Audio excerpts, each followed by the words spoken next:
Indiepocalypse. I know, don't worry, not gonna go down this rabbit hole. I would even say that we are now in everyone's favorite genre, the post-Indiepocalypse. Because 36, that's the number of games that was released per day on average in 2018. And that's only the weekdays, which is about double than what it was in 2016. But the good news is, we're pretty much stable right now. The market has saturated and we're not going up anymore. Like I remember last year at GDC, there was quite a bit of a panic because we were right at the peak back then when we had almost 900 games, I think, something like that. And now we're pretty much stable at 800 games released per month on Steam, which is still a lot. So, and if that amount of games, I ask myself, how much is my marketing worth? Like, how do I know how good of a job I did in promoting a game, and how can I find that out? And I came up with a solution. I launched a game without telling anyone to get a clean baseline of traffic. And by not telling anyone, I mean no social media, no homepage, not telling your friends, not your family, not your dog, absolutely nothing outside of Steam, not even a clue that would link the game to yourself as a person, so it exists in its own little bubble. Yeah, that's what I did. So hey, my name is Patrick, and welcome to my talk, the Zero Marketing Experiment. During the next half hour, we're going to look at three major data points: the pre-release phase, when you publish a store page on Steam, the launch month, when you release your game, and my favorite topic, discounts. Oops. So yeah, small disclaimer, all the conclusions are based on the available data I have. It's not only one game, I have checked about 30 games, but it doesn't make them necessarily true for every game, especially if you introduce marketing, shit can go crazy. So a little bit about me, my experience. I worked 5 years as an analytical scientist in research and development department, also 3 years in synthesis. So I'm used to look at a lot of experimental data, trying to make sense of it, what happened, how it happened, and trying to replicate it. And I've been in the games industry for 7 years now, 5 years full-time. Did a lot of different stuff with promoting games. And last year alone, I worked with 20 games on Steam and also launched 2 games, one in secret and one with full-on marketing campaign. So the 3 games we're going to look at today, we're only looking at 3 because it's a little bit easier for the eyes to only see 3 different graphs than 20 in one. And they were all in 2D. Game A is the zero marketing game. Game B has almost zero marketing. It's like an amateur project. Like if you would see it on Steam, you would recognize that it was an amateur project. And all they did was like making a few posts on their personal profile pages on Facebook, but that's it. And Game C is what I call indie marketing. Like they know they should do marketing, they're not really passionate about it. They have their Twitter account, they post in a few Facebook groups, but also that's it. And yeah, Game A and C, they have received around 60 reviews so far on Steam since they launched. And Game B, nothing, because it's a complete amateur project that nobody really wants to play.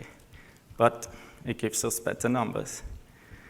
So the quest I set out, how much traffic can we get without marketing? What are the numbers going to look like to visitors to a store page? And where do they come from? How do they end up on the store page?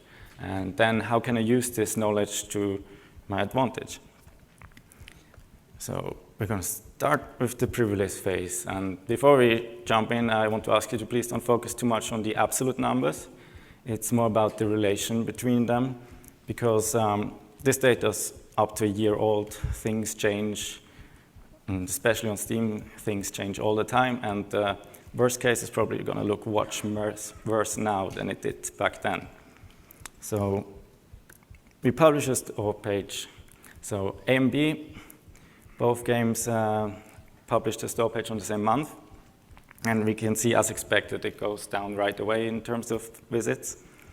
And if we introduce Game C into this mix, we can already see this little bump at day 7. That's when they posted on some Facebook groups to promote the launch date their game. They also did something I would not recommend, that is waiting the minimum amount of days from launching your store page to releasing your game. That's why the graph cuts out there. That's when they actually launched the game. So, but you can already see the influence that even posting on Facebook groups has on the graph. That's why I did this experiment, to have as little influence as possible. So I mentioned the dip in the beginning. I mean, it's expected, the game is new on Steam, and then it somewhere vanishes. But what exactly happens in the beginning? Because if we look at the impressions for the first 4 days, they either stay the same or they slowly go up.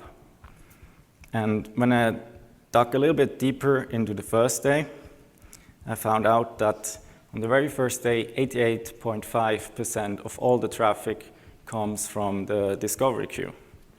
And then this scales slightly back, and also your game gets buried. But in the very beginning, that's constant. With every game I checked, 88.5% is from people who just stumble upon your game on Steam. And yeah, if we jump to the end of the pre-release phase and look at the week before launch, this time the impressions first, you can see they're going up as expected, nice little hype building up. But if we look at the visits, there's nothing going on. They stay the same, which is a bit disappointing. So why do the impressions go up then? So what's happening there? Where do people come from? And it turns out that up to 98% of all the pre-release impressions, they're coming from the coming soon full list.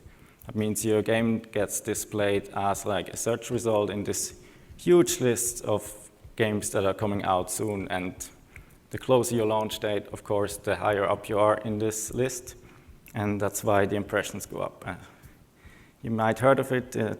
People like to abuse this, which I do not recommend, but it's a thing. So if we quickly sum that up, the pre-release phase. So very beginning, most people stumble upon your store page by accident through the discovery queue. And most impressions come from your game being displayed as a search result in the coming soon list. So your capsule needs to stand out in 140 times 25 pixels. That is the small capsule scaled down by Steam. And also you need 4 convincing pictures, because that's all that people have. They have the title of your game, the capsule, and if that manages to draw their attention to hover over the capsule, they will see 4 pictures, and that's all you get to convince them to click actually on it. Now, I didn't look at the wishlist conversion rate for the pre-release phase, because it's varied a lot from 2 till 30% depending on discovery queue visits and also how close the launch date is. Which brings us to the next topic, the launch month.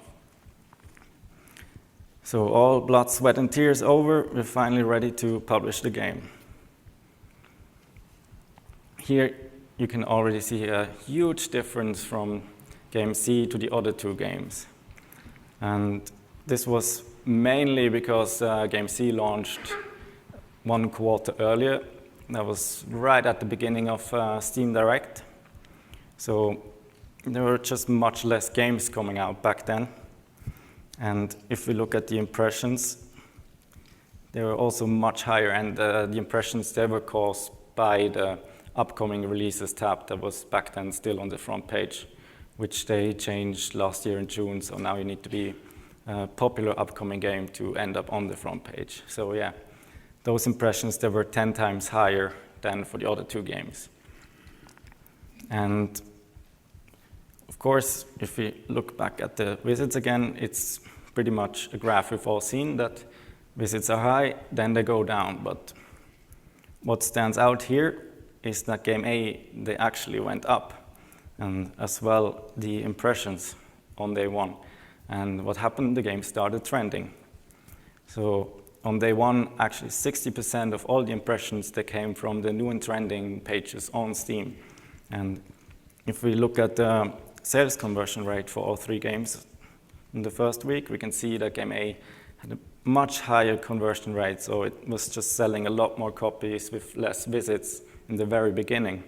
which brings us to the launch cycle. So in the beginning, high sales conversion rate, or simply said, lots of sales, will get you into new and trending, so you get more impressions, which will lead to more visits, and more visits will lead to more sales. And then this much likely the sales conversion rate will drop because there are just much more people coming to your game who might not be that interested. That's why it's also super important to have a community to get this cycle rolling. But if the conversion rate doesn't break, then this wheel starts spinning out of control, and that's how top sellers are made on Steam. Now, there are many factors influencing the sales conversion rate, and one that is particularly crucial in the early days. So let's go back to that sales conversion rate graph again. So we know now the game has been trending on day one, so we expect the conversion to go down because there were just a lot more visits to the page, but why does it go down on day two as well? Because if we go back to the impressions, they also went down that day. And what happened? Reviews happened. So on day one, there were 3 positive reviews, but right at the beginning of day two, there was a negative review in English, and it was something along the lines like, this is the worst thing on the planet. You all know those kind of reviews.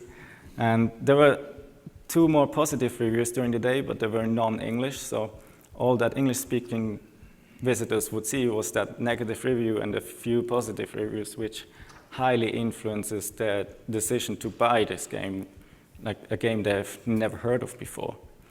And I actually never heard of because it was never advertised.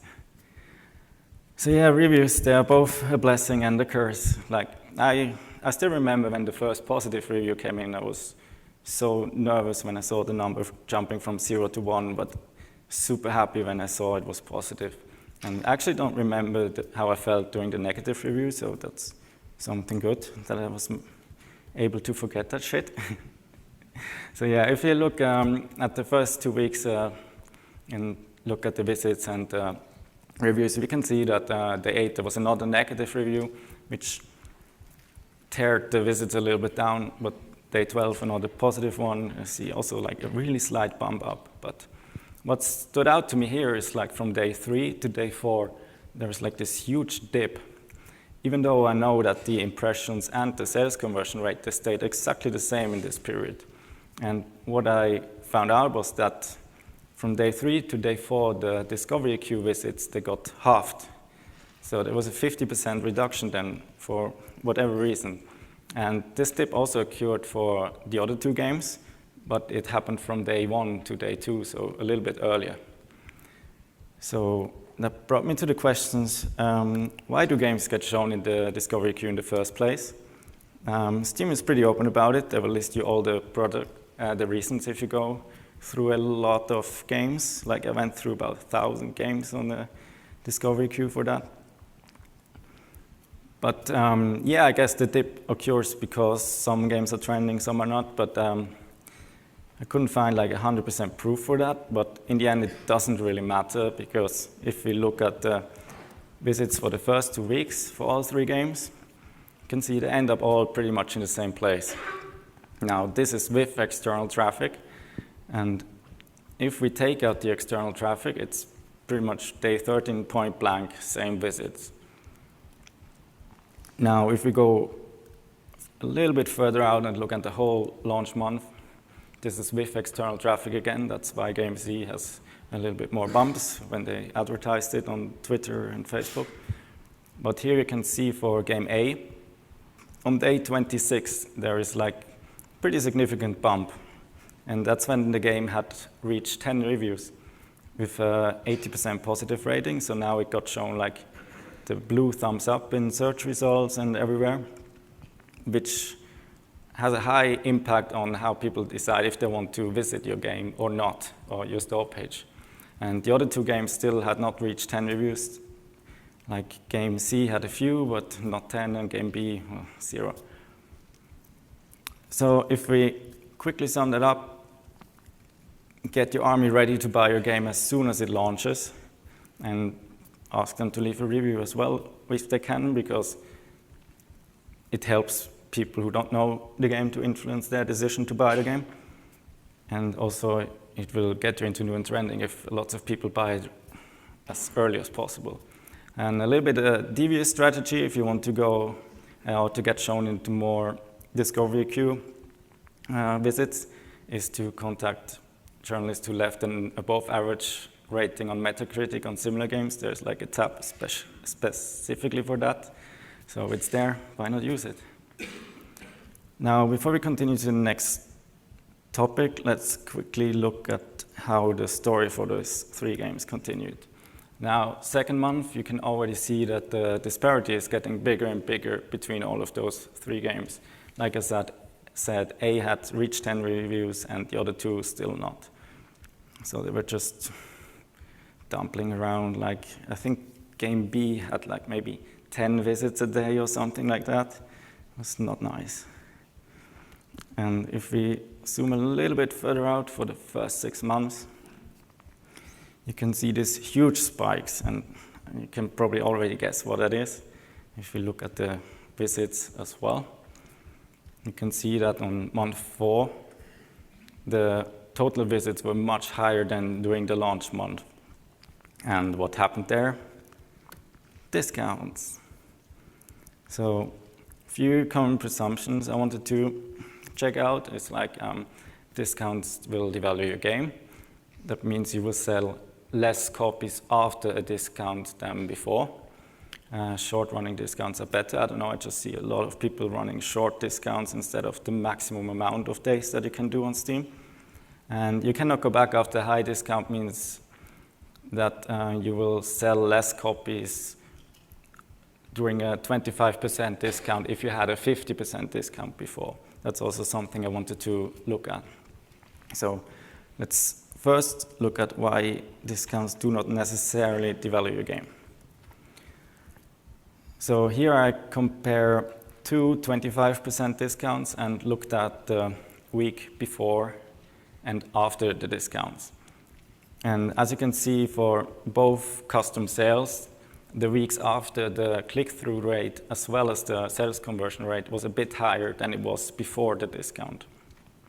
And this is true especially because of one important factor in the beginning of a game's lifespan, that is more sales will get you more reviews, and more reviews will get you more sales if they are positive. Now, the standard percentage of sales to reviews I go by is about 1.25%. That means out of 80 people, only 1 person will leave a review. Now, this varies highly on genre, replayability, playtime, early access, etc., but it's a good standard to go by if you want a general idea.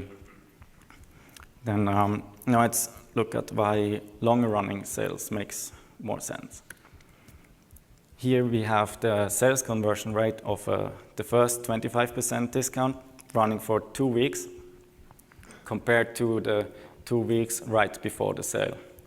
So you can see on the start of the sale, of course, there was a huge spike because of the wishlist buyers. Back then it was 640 wishlists the game had accumulated over time. But what stood out for me was that even in the middle of this discount period, the average sales conversion rate was still higher than without a sale.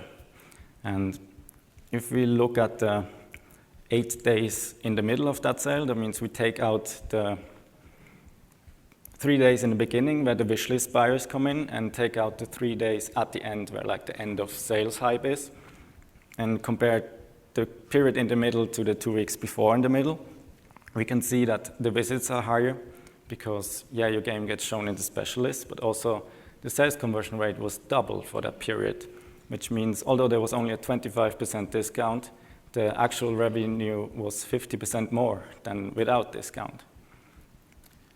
So yeah, more time simply allows more people to stumble upon your game on Steam. Because, yeah, as I said, it's shown in the specials pages and people regularly scroll through that. And if you're not mostly negative rated, you will be somewhere in the middle, otherwise in the bottom. And yeah, the waiting period between 2 custom discounts is always the same, it's 2 months. So whether you do a 1-day custom discount or 14 days custom discount, you always have to wait 2 months in between. So for me, it makes much more sense to have the game discounted as long as possible during the year, but just on low discounts. If you want to go high, of course, you would do short. But yeah, and also week-long discounts, they are good if you already like a top-selling game, because you have the chance to end up on the front page of Steam through the custom discount. But if you like a low-selling or average-selling indie games, it's really hard to get that top spot to switch onto the front page. So it's just easier to run a custom discount. Even if it's only 10 or 15%, you will already have many more sales through that. Now, if we compare the first and the second custom discount, both at 25% running for 2 weeks, there is one major difference here. That's the wishlist spike in the beginning that's missing. And that was caused by a 50% sale that was running in between those two. And the second sale came like 1.5 weeks after that 50% sale. So there was no time to accumulate more wish lists during that time.